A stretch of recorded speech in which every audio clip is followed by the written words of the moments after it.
Mumbai is one of the biggest sources of UAE property investment anywhere in the world. I want you to sit with that for a second. One city sending more capital into this market than most countries do. And yet, almost nobody is actually advising that money properly. It's flowing in by default, not by analysis. Mostly into one city, often into the wrong project, frequently without anyone explaining the actual mechanics of what's being bought. So I want you to use this conversation as the guide I wish someone had handed every Mumbai investor before their first UAE purchase. No pitch, no project, just a framework. Let's start with why this money comes here in the first place. It's a 3-hour flight, there's shared culture, there's a huge existing diaspora, and there's a tax environment that genuinely makes sense for serious wealth. None of that is hype, it's just logic. But here's what I see constantly. That capital lands almost entirely in Dubai, almost by default. Because Dubai is simply the name that everyone already knows. Very few investors are even asking whether that's the optimal decision for their specific goals. They're following the crowd, not the data. And that's the real gap this conversation is trying to close. Now, once someone has decided they want exposure to UAE property, the next question is actually how do you go about buying it? There are usually 3 routes. The first is a straight cash purchase. Simple, fast, no financing complexity, but it ties up your capital entirely into one asset. The second is UAE mortgaging finance, which lets you leverage a smaller deposit, though eligibility and rates differ significantly for non-residents versus residents, and most buyers never actually shop this properly. And the third is buying through a company or SPV structure common for family offices and larger portfolios and useful for succession planning, but it adds a layer of cost and complexity that doesn't make sense for a first single purchase. None of these 3 are universally right. The real mistake is not knowing that all 3 exist before you commit to one. Once you picked your route in, the next thing that trips people up is actually understanding what you're buying. And this is where the word freehold causes more confusion than almost anything else. In India, property ownership and land ownership are tied together in ways that don't always translate to the UAE property market. Freehold zones grant full ownership of the unit and, depending on the structure, a share of the land, but only within designated freehold areas.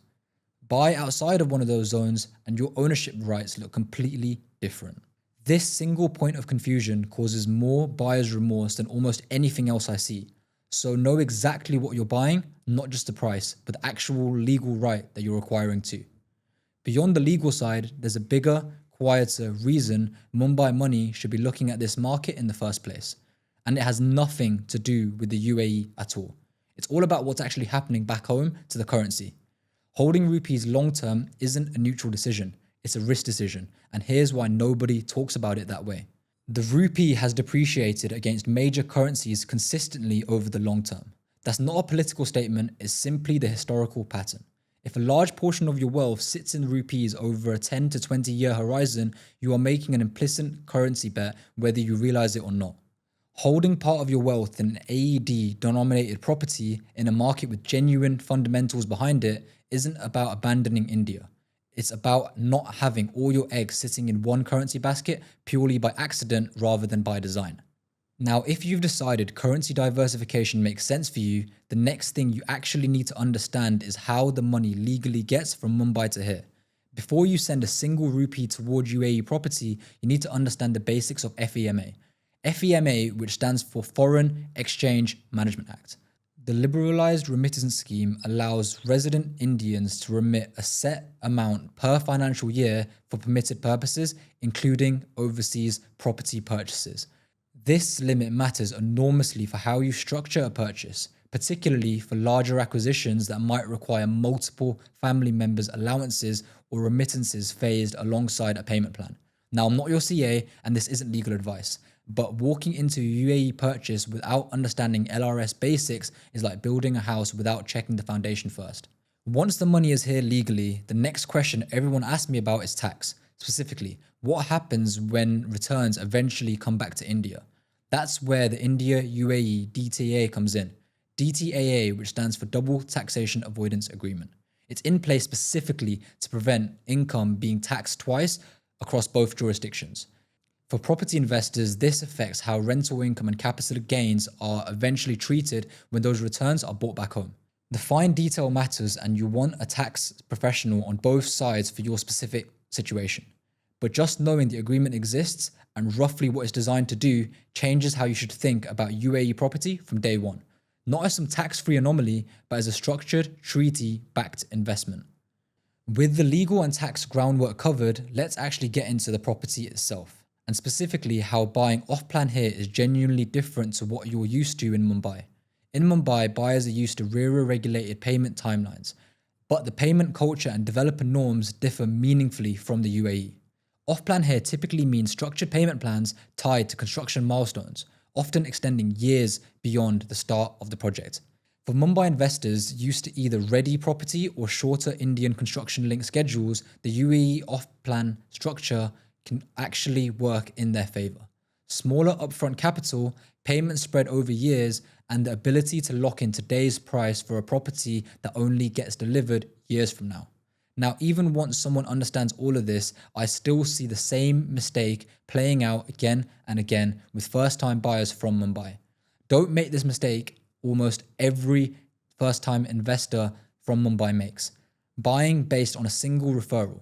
A friend bought into a project, recommends the agent, and the next investor buys into the exact same project without independently checking supply levels in that specific area, the developer's actual delivery history, or whether that's the unit type that fits their own goals versus their friends. What's worked for someone else's portfolio objective is not automatically right for yours. A referral can get you in the door, but it should never be the entire due diligence process. And once someone has done their own due diligence, the next question I get asked more than any other is Dubai or Abu Dhabi. So which city actually makes more sense for you? Here's the honest and unbiased answer. Dubai offers deeper liquidity, a larger resale market, and more established expat infrastructure built over 2 decades. Abu Dhabi offers materially better supply-demand fundamentals right now, a growing global financial center in ADGM, and meaningfully lower entry prices for comparable asset quality. Neither city is universally correct. If liquidity and a fast, well-trodden resale market matter most to you, the buy style has real strengths. If you're thinking medium to long term and want to be early into a growth story with strong fundamentals, Abu Dhabi deserves serious consideration. The honest answer depends on your specific objective, not which city happens to have better marketing.